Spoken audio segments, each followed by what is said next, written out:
کامیابی کن لوگوں کو ملے گی؟ اب یہ سمجھنے کے لیے قرآن کا 18واں پارہ آپ کھولیے اور قرآن کے 18ویں پارے کی پہلی آیت سے لے کر کے 11 نمبر کی آیت تک آپ پڑھتے چلے جائیں۔ اعوذ باللہ من الشیطان الرجیم، بسم اللہ الرحمن الرحیم، قد افلح المؤمنون الذین هم فی صلاتهم خاشعون۔ قرآن کے 18ویں پارے کی پہلی آیت ہے، اور آیت کی سٹارٹنگ میں اللہ تعالیٰ یہ بیان کر رہا ہے قد افلح المؤمنون، کامیاب ہو گئے مومن لوگ، کامیاب ہو گئے ایمان والے۔ اب یہ پہلی نشانی ہے کامیاب لوگوں کی۔ اگر آپ کو سفلتا چاہیے، اگر آپ کو اللہ کے ہاں کامیاب ہونا ہے تو سب سے پہلی کنڈیشن کیا ہے، سب سے پہلی شرط کیا ہے؟ آپ کو ایمان والا بننا پڑے گا، آپ کو ایمان لانا پڑے گا۔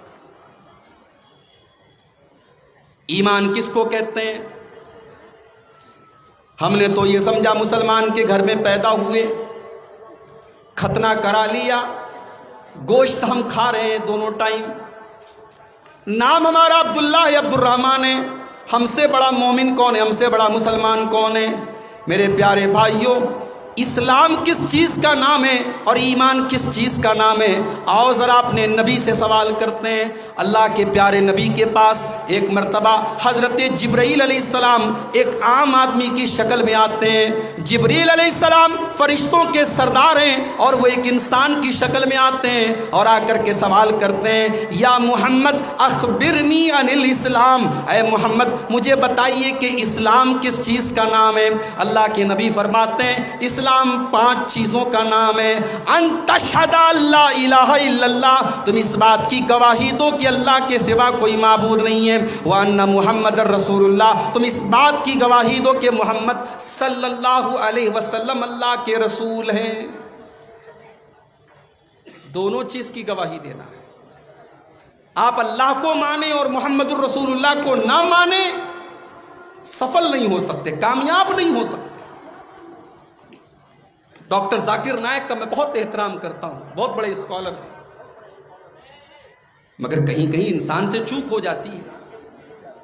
اپنی ایک تقریر میں انہوں نے یہ بات کہی، سوال کیا گیا اگر کوئی محمد الرسول اللہ کو رسول نہ مانے اور اللہ کو ایک مانے، اللہ کی توحید میں کوئی شرک نہ کرے اور محمد الرسول اللہ کو رسول نہ مانے، تو کیا اس کی جنت میں جانے کی پاسبلٹی ہے؟ کیا اس کی جنت میں جانے کی سمبھاونا ہے؟ تو ڈاکٹر ذاکر نائک صاحب نے کہا کہ 99.99% تو چانس نہیں ہے، لیکن 0.001% چانس ہے۔ ہمارے علماء نے فوراً ان کی اس بات پر نوٹس لیا، ڈاکٹر صاحب آپ کی یہ بات صحیح نہیں ہے۔ جو محمد الرسول اللہ کو اللہ کا رسول نہ مانے، اس کو 0.001% بھی جنت کی امید نہیں ہے۔ کیوں؟ کیونکہ ایمان کمپلیٹ ہی نہیں ہو سکتا ہے ہم جب تک لا الہ الا اللہ کے ساتھ، جب تک محمد الرسول اللہ کو ایڈ نہیں کریں گے، ہمارا کلمہ کمپلیٹ نہیں ہوگا، ہمارا اسلام مکمل نہیں ہوگا، ہمارا ایمان مکمل نہیں ہوگا۔ اس لیے دونوں چیزیں میرے بھائیوں یاد رکھیے، اللہ کی بھی توحید کی گواہی دینا ہے اور محمد الرسول اللہ کی رسالت کی بھی گواہی آپ کو۔ وَتُقِيمَ الصَّلَاةَ، نماز قائم کرو، وَتُؤْتِيَ الزَّكَاةَ، زکوٰۃ ادا کرو، وَتَصُومَ رمضان، رمضان کے روزے رکھو، وَتَحُجَّ الْبَيْتَ، اور اللہ کے گھر کا تم حج کرو۔ یہ 5 چیزیں اسلام ہیں، یہ اسلام کے 5 پلر ہیں، 5 کھمبے ہیں، ان کے بغیر اسلام نہیں ہے۔ پھر حضرت جبریل نے دوسرا سوال کیا، اے محمد صلی اللہ علیہ وسلم ایمان کس چیز کا نام ہے؟ اللہ کے نبی نے اب ایمان کی پریبھاشا بتائی، ایمان کی ڈیفینیشن بتائی، ان تؤمن باللہ وملائکتہ وکتبہ ورسلہ والیوم الآخر والقدر خیرہ وشرہ۔ ایمان اس چیز کا نام ہے،